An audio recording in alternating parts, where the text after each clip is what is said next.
Hey folks, it's Jake Davis with On the Fly Review for you. I'm going to try to start doing these maybe once a week, at least on Sundays. First off, a little sidebar. Watched SummerSlam last night, and I'm telling you, if you're a wrestling fan, CM Punk versus Gunther is a match you got to seek out. It's one of those matches that I'm sitting there and watching. It's reminding me of all the reasons I love wrestling. It was really something special. Of course, it's going to also be a bit of a dump, too, because it's not the only movie I've seen this last week, or a couple of weeks, but yeah, we're talking about the Fantastic Four First Steps today. I see you over there.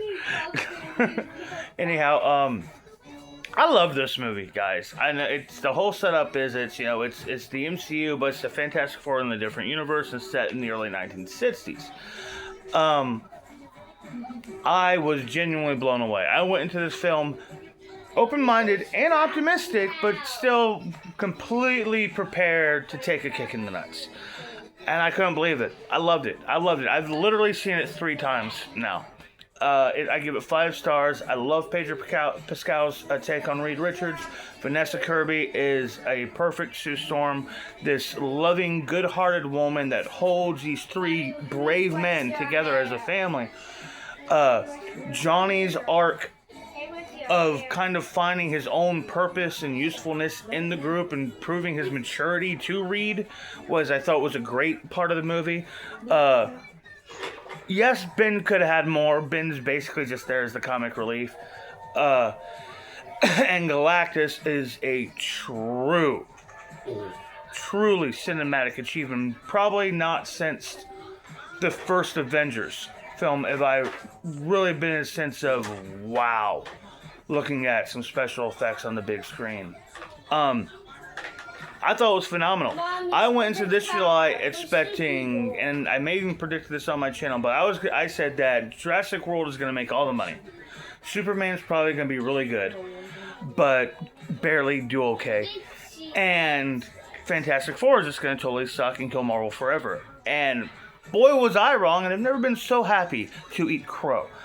Fantastic Four is phenomenal. It's a great movie. It's a 5-star movie. It's genuinely, as I'm sitting right now, maybe one of my top 10 favorite superhero movies ever made.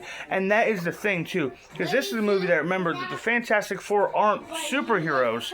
They're adventurers. They're scientists. Explorers. And, oh, hell yeah. I said before I want more of that in the Ant-Man movies. We didn't really get it. I think this is a great movie. I really loved it, and I enjoyed all 3 movies. But Jurassic Park, oh, it was so stupid. That family, they should have gotten eaten, especially the dad. And Superman was good fun. I've seen it multiple times now too. My favorite part is Crypto. The more I see the film, but yeah, the lore change sucks. I mean, we've done super bad, evil Superman to death, to the point where it feels like it would have been more of a subversion to just have a straightforward, legitimate movie. But other films I've seen over the last few weeks, I watched Megan 2.0. It was ridiculous. Absolutely terrible movie. Genuinely hard to get through. I don't know why they felt the need to turn it into a superhero film. What I got the titles here? Ballerina, which is actually very good, really well written and smart and terrifically paced action scenes. That was a good movie. Ballerina was a very good movie. And John Wick is in it, just he pops up at the end. And The Lost Lands, I mean, it was just a ridiculous, throw everything at the wall, 14-year-old fantasy action movie. That was, just as stupid as it sounds, but the truth is, in good hands meaning not the guy who thought he was too good for Mortal Kombat, so I'll just go do Resident Evil and Alien vs. Predator, because that's cinema. The guy who literally did a version of The Three Musketeers where he thought it'd be so cool if D'Artagnan rode a cannonball. Paul W.S. Anderson is, I mean, he might actually be the real Uwe Boll. I think Uwe Boll is actually not a real person. I think that's the modern Alan Smithy, because they had to retire Alan Smithy because of the Alan Smithy movie and everything. Anyhow, that's my theory. I don't believe he exists. If the man stepped in front of me and showed me his driver's license and birth certificates, I'd say, no, you don't.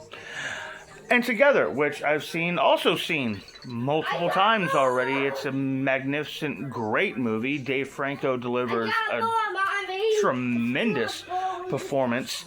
Alison Brie is great, as always. I think she's a very...